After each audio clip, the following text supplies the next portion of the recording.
Good morning everyone. कैसे हैं आप सभी? उम्मीद करता हूँ कि आप सभी बहुत अच्छे होंगे और बहुत अच्छे से जो वो अपनी स्टडी कर रहे होंगे। तो लास्ट टाइम हमने जो वो 67 तक जो वो कंप्लीट कर लिया था। आज हम स्टार्ट करने वाले हैं 68 क्वेश्चन नंबर से। ये जो वो सैनिक स्कूल का जो अभी हाल ही में प्रीवियस पेपर है, तो इसको हम लोग जो डिस्कस कर रहे हैं। पूरा पेपर जो वो हम लोग डिस्कस करेंगे, चाहे वो इंग्लिश हो, चाहे वो हिंदी हो, चाहे वो लैंग्वेज से रिलेटेड हो या रीजनिंग या मैथ्स जो भी हो। ठीक है, पहले हम जो वो मैथ्स को जो वो मैथ्स हमने जो वो स्टार्ट किया है। तो यहाँ पे 68 क्वेश्चन है कि एक धावक है, ठीक है, एक एथलीट है जो कि 400 मीटर रेस को 48 सेकंड में समाप्त करता है। ठीक है, तो वो जो वो 400 मीटर की जो ट्रैक है उसको जो 48 सेकंड जो वो उसको लगते हैं। आगे इसने बोला कि यदि उसी ट्रैक पर जो वो उसी स्पीड से समान चाल से 5 बार दौड़ा। ठीक है, एक जो राउंड है उसने जो वो 48 सेकंड में जो वो कंप्लीट किया। अब ये बोल रहा है कि 5 राउंड उसने लगाए तो कितने मिनट उसको लगेंगे। ध्यान रखिए यहाँ पे जो 48 सेकंड में एक राउंड है, तो इसने जो वो जो 5 राउंड लगाएगा वो जो इसने मिनट में पूछा है। तो हमें जो वो पहले तो सेकंड में 5 से मल्टीप्लाई करना पड़ेगा 48 सेकंड को, फिर जो वो उसको देखना पड़ेगा कितने मिनट जो वो बन रहा है। आप इसको जो वो यहाँ पे इंग्लिश में भी देख सकते हैं। यहाँ पे लिखा है an athlete finishing 400 metre race in 48 second, how many minutes has he spent in running if he ran 5 times on the same track at the same speed। ठीक है, स्पीड सेम रहेगी। तो सबसे पहले तो अगर एक राउंड जो वो, ठीक है, 400 मीटर का एक ट्रैक मान लेते हैं। ठीक है, तो उसको जो 48 सेकंड लगते हैं। तो वैसे ही जो वो 5 टाइम्स उसी ट्रैक पे दौड़ता है, तो इसका मतलब है कि 5 से मल्टीप्लाई करना पड़ेगा। तो 48 मल्टीप्लाई बाई 5 हमें पूरे सेकंड मिल जाएंगे। 8 5 जो होता है 40, तो 4 जीरो यहाँ पे आ गया, 4 आगे फॉरवर्ड हो गया, 4 5 जो 20, 2 40 आ रहा है शायद। यस, 4 5 जा जो 20 और 20 प्लस 4 20 और 4 240 आ रहा है। क्योंकि हमें पता है कि 240 जो वो यहाँ पे देखिए 240 जो वो सेकंड में निकल रहा है, क्योंकि इसने बोला था कि एक राउंड एक जो 400 मीटर की जो रेस है वो 48 सेकंड में। तो 5 टाइम्स वो जो वो उसी ट्रैक पे दौड़ा, तो उसको जो वो टोटल कितने सेकंड लगे होंगे, 240 सेकंड उसको लगे हैं। ठीक है, अब देखिए क्योंकि इसने मिनट में पूछा है, तो मिनट, ये तो सेकंड है, तो मिनट में निकालने के लिए एक मिनट में हमें पता है कि 60 सेकंड होते हैं। अगर हम बात करें सेकंड की, तो एक सेकंड में जो वो 1/60 मिनट हो जाएगा। तो इसका मतलब है कि 60 से डिवाइड हो जाएगा, 0 से 0 कैंसिल, 6 4 जो होता है 24। तो यहाँ पे आ जाएगा 4 is the answer. 4 is the right answer. 4 minute उसको लगेंगे पूरे 5 राउंड कंप्लीट करने के लिए। नेक्स्ट क्वेश्चन भी यहाँ पे लिखा है, find the area of shaded part of the figure. तो यहाँ पे जो वो शेडेड पार्ट का जो वो एरिया आपने निकालना था। तो ये जो भी एरिया है, देखिए शेडेड पार्ट जो वो ये बीच वाला है, बीच में जो वो इसने दो पोर्शन है वो जो वो काट दिए हैं। ठीक है, तो ये भी काफ़ी अच्छा क्वेश्चन है, वैसे इंटरेस्टिंग क्वेश्चन है। देखिए सबसे पहले तो ये रेक्टेंगल है। जब भी आप रेक्टेंगल का जो वो एरिया निकालते हैं, क्षेत्रफल निकालते हैं, तो आप जो वो लेंथ मल्टीप्लाई बाय ब्रेड्थ करते हैं, लेंथ मल्टीप्लाई बाय ब्रेड्थ। तो इस पूरे का निकल जाएगा। ठीक है, इस पूरे का एरिया निकल जाएगा, इसको भी ए भी काउंट हो जाएगा इसमें, ये जो बीच वाला है जो इसने काट के रखा है वो जो फिर माइनस कर देंगे। ठीक है, तो लेंथ मल्टीप्लाई बाय ब्रेड्थ, तो 25 मल्टीप्लाई बाय 9 करते हैं, 25 मल्टीप्लाई बाई 9। तो 9 5 जा 45, 5 यहाँ पे आ गया, 4 यहाँ पे, 9 2 जा 18, 18 और 4 होता है 22। तो 2 2 5 आ रहा है। ठीक है, तो ये जो इस पूरे का एरिया आ गया वो जो वो आ गया 2 2 5। ठीक है, सेंटीमीटर में है तो स्क्वायर सेंटीमीटर हम लोग लिख लेंगे, क्योंकि एरिया जो वो स्क्वायर में ही निकलता है।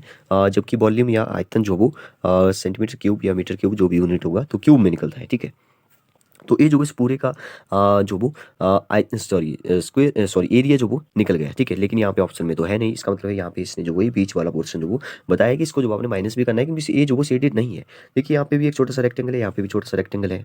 ठीक है ना, रेक्टेंगल यहाँ पे एक छोटा सा 2 2 5 आ रहा है, मैं इसको याद रखूंगा, मैं फिर से लिख देता हूँ 2 2 5। देखिए यहाँ पे जो वो इस रेक्टेंगल का जो वो एरिया माइनस करना पड़ेगा, क्योंकि ये जो वो शेडेड नहीं है। तो 7 4 जा कितना होता है 28 होता है, तो 28 जो वो माइनस करना पड़ेगा, इसका एरिया जो मैंने माइनस कर दिया यहाँ पे। अब इसको आप ध्यान से देखिए, इसमें भी एक लॉजिक ये है कि यहाँ पे देखिए 6 सेंटीमीटर ही लिखा हुआ है। तो इसका मतलब सीधा सा ये है कि इसने जो वो एक साइड ही दे रखी है, और साइड में जो वो एक हर एक साइड में जो वो ऐसे इसने काटा है। अगर ऐसे काटता है तो इसका मतलब है सभी साइड को काटा है। इसका मतलब सीधा सा ए है। ये कुछ सिंबल होते हैं जो आपको पता होना चाहिए। जैसे अगर मान लो ऐसे कुछ इसने दिया है, जैसे ऐसे काटा है, तो इसका मतलब है ए वाली साइड और ए वाली साइड अपोजिट साइड जो वो इसकी इक्वल है। अगर ऐसे काटा है तो ए वाली साइड और ए वाली साइड इक्वल है। इसने जो वो सभी को काट के रखा है, तो इसका मतलब सीधा सा ए है कि ए जो वो स्क्वायर है जिसकी सभी साइड इक्वल है। तो स्क्वायर का जो एरिया होता है वो होता है 6 6 36। तो 36 जो वो इसमें से माइनस करना पड़ेगा। तो इन दोनों को पहले प्लस कर लेते हैं, फिर जो माइनस करते हैं। तो 28 और 36, 8 और 6 14, 14 का 4 यहाँ पे, 3 और 2 5 और 6 यहाँ पे, ठीक है। तो 2 to 5 में से 64 माइनस करना है, 2 to 5 में से 64 माइनस करना है, 2 to 5 माइनस 65, ठीक है। तो यहाँ पे जो वो मेरे ख्याल से कुछ गड़बड़ हो गई है, या एक फिर से देखते हैं। देखिए इसका जो वो इसको मल्टीप्लाई करके मतलब कि बड़े वाला जो भी रेक्टेंगल था उसका एरिया जो वो 2 to 5 आ रहा था, ठीक है। इसमें से माइनस करना था हमने 7 4 जा 28, और एक माइनस करना था 6 6 जा 36, ठीक है। तो इसको माइनस करना था हमने। तो यहाँ पे मैंने थोड़ी सी गड़बड़ कर दी शायद मल्टीप्लाई माइनस करने में, ठीक है। इसको प्लस करना है, फिर जो वो इसके साथ मल्टीप्लाई करना है, ठीक है। या तो आप इससे जो पहले 28 माइनस कर दो, फिर 36 माइनस कर दो, तो यहाँ पे आप माइनस करेंगे तो 161 आ जाएगा, ठीक है। आप चाहो तो काउंट इसको जो वो सॉल्व कर सकते हो, ठीक है। तो 161 is the right answer. Next देखिए, नेक्स्ट बोल रहा है कि घड़ी में जो वो 2:30 PM बजने पर, घड़ी पर जब 2:30 बजते हैं, देखिए यहाँ पे घड़ी है ऐसे, यहाँ पे 12 है, यहाँ पे 1 है, यहाँ पे 2 है, यहाँ पे 3 बजेंगे, तो यहाँ पे 2:30 बन रहे हैं, मतलब कि 2 और 3 के बीच में होगी आवर वाली हैंड, और 30 मिनट है, तो इसका मतलब है कि नीचे होगी 6 5 जो होता है 36, ठीक है। तो इसने बोला कि मिनट की सुइयां द्वारा निर्मित कोण की पहचान करिए। देखिए यहाँ पे जो एक तो हैंड जो बिल्कुल ऐसे है, ठीक है। एक है जो बिल्कुल ऐसे है, मतलब कि 90 डिग्री तो यहाँ पे बना है, लेकिन ये जो 90 डिग्री से बड़ा होगा, क्योंकि ये जो वो 3 और 2 के बीच में है, तो ए वाला एंगल इसने पूछा है, ये वाला एंगल जो वो कितना होगा। देखिए ये जो वो ऑप्शन में हम लोग जो वो एग्जैक्ट भी निकाल सकते हैं वैसे, लेकिन इसने बोला है कि न्यून कोण अधिक कोण, या न्यून कोण होता है acute angle, obtuse angle. Acute angle तो 90 डिग्री से कम होता है, इसका मतलब है कि 90 डिग्री से तो ये ज़्यादा है, मतलब कि ये अधिक कोण है, ठीक है। तो इसका मतलब है कि ये अधिक कोण हो जाएगा। समकोण का मतलब था 90 डिग्री, तो 90 डिग्री तो नहीं बन रहा है, तो इसका जो आंसर है वो हो जाएगा अधिक कोण। आप यहाँ पे इंग्लिश में भी इसको देख सकते हैं, ऑब्ट्यूस एंगल। ऑब्ट्यूस एंगल वो एंगल होते हैं जो 90 से बड़े हों, 90 और 180 के बीच में, और एक्यूट एंगल होते हैं 0 और 90 के बीच में, ठीक है। और स्ट्रेट एंगल 180 डिग्री का होता है, और राइट एंगल 90 डिग्री का होता है, ठीक है। तो नेक्स्ट चलते हैं नेक्स्ट क्वेश्चन पर। यस, तो यहाँ पे जो वो ये एक क्वेश्चन है जिसमें कि एक बार ग्राफ बना हुआ है, तो बार ग्राफ में जो वो इसने बोला है कि इसको अध्ययन करें और प्रश्नों के उत्तर दीजिए। तो ये तो काफ़ी इजी है। देखिए दो सबसे कम गतिविधियों में कितने विद्यार्थी है, how many student were there in to list population. तो दो सबसे कम वाले जो आपने चेक करना है।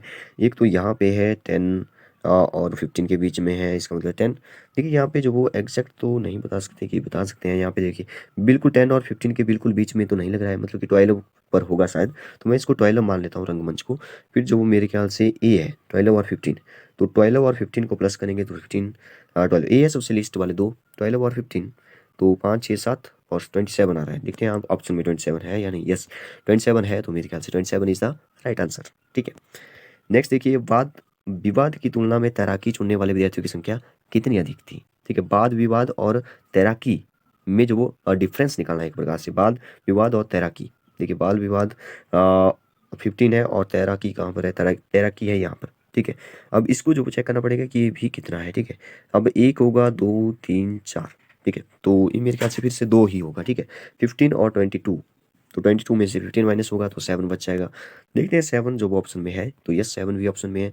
वैसे मेरे ख्याल से यहाँ पे 6 भी हो सकता है, क्योंकि यहाँ पे एग्जैक्ट मुझे जो वो नहीं पता चल रहा है कि कितना है, जो वो हो सकता है 2 है या 1 है, क्योंकि ये वैसे अगर 2 है तब तो 7 ठीक है, अगर 1 होगा तब जो वो ये जो वो अलग हो जाएगा, ठीक है, 6 हो जाएगा।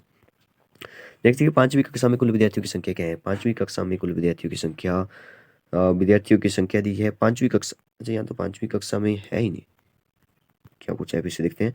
पांचवी कक्षा में कुल विद्यार्थियों की संख्या क्या है। हाँ अच्छा, इसने बोला है कि पांचवी मतलब कि पांचों में जो वो मतलब कि फिफ्थ क्लास का जो वो ये दिया गया था यहाँ पे, तो इन सभी में जो वो टोटल जो वो यहाँ पे करना था, तो इसको आप 15 मान लीजिए, इसको आप 12 मानिए, तो 15 और एक हो गया 12, और ये हो गया 22 माना था हमने, 22 मान लेते हैं इसको। और यहाँ पे जो वो ये बीच में से थोड़ा सा जो वो ऊपर मुझे दिखाई दे रहा है, ठीक है, तो इसको मैं 15 16 17 18 मान लेता हूँ, ठीक है, 18 मान लिया मैंने इसको। और ये जो यहाँ ये जो वो एक पर दिखाई दे रहा है, तो चित्रकला में जो 15 16 हो जाएगा, तो इसको प्लस करेंगे तो आपका आंसर आ जाएगा 5 और 2 लिखा है यहाँ पे, 12 माना था इसको, यस। तो 5 2 7 8 9, 9 और 8 होता है 17, 17 और 6 23, 3 आ रहा है यहाँ पे, और 2 जो वो आगे कैरी फॉरवर्ड होगी, 1 2 4 5 6 7 8 83 आ रहा है। देखते हैं 83 ऑप्शन में है या नहीं? यस, 83 ऑप्शन में है। ठीक है, तो ऐसे ही आपको जो वो ये क्वेश्चन करने थे। ऐसे क्वेश्चन भी बहुत सारे जो वो ऐसे रीजनिंग में भी पूछे जाते हैं। तो यहाँ पूछा है नेक्स्ट, चित्रकला का अध्ययन करने वाले विद्यार्थियों की संख्या रंगमंच का चयन करने वाले विद्यार्थियों से डैश अधिक है। तो चित्रकला और रंगमंच में जो बड़ी प्रकार से डिफरेंस पूछा है, चित्रकला और रंगमंच। तो चित्रकला में है 16 और रंगमंच में है 12। तो कितना बच रहा है? 4 बच रहा है। तो 4 जो डिफरेंस 4 अधिक है मतलब, तो 4 is the right answer. Next है, कितने विद्यार्थियों ने नृत्य चुना? तो कितने विद्यार्थियों ने जो नृत्य चुना होगा? तो यहाँ पे आप देख सकते हैं नृत्य नृत्य नृत्य यहाँ पे है नृत्य। तो देखिए 15 और 20 के बिल्कुल बीच में नहीं थे, ये जो वो एक ऊपर लग रहा है मुझे। ठीक है, तो 15 16 17 18 माना था वैसे भी हमने, तो इसको 18 मान के चलेंगे। तो 18 ऑप्शन में है। ठीक है, yes, 2 is the right answer. तो ये काफ़ी अच्छे क्वेश्चन थे, बिल्कुल जल्दी जल्दी से जो आपको ये सॉल्व करने आने चाहिए थे। तो नेक्स्ट देखते हैं। नेक्स्ट जो वो यहाँ पे हमारा सामान्य ज्ञान जो वो स्टार्ट हो जाता है, तो ये भी काफ़ी इंटरेस्टिंग होगा। तो इसको हम नेक्स्ट पार्ट से ही स्टार्ट करेंगे। ओके, तो तब के लिए जो वो इतना काफ़ी है। Thank you and have a nice day.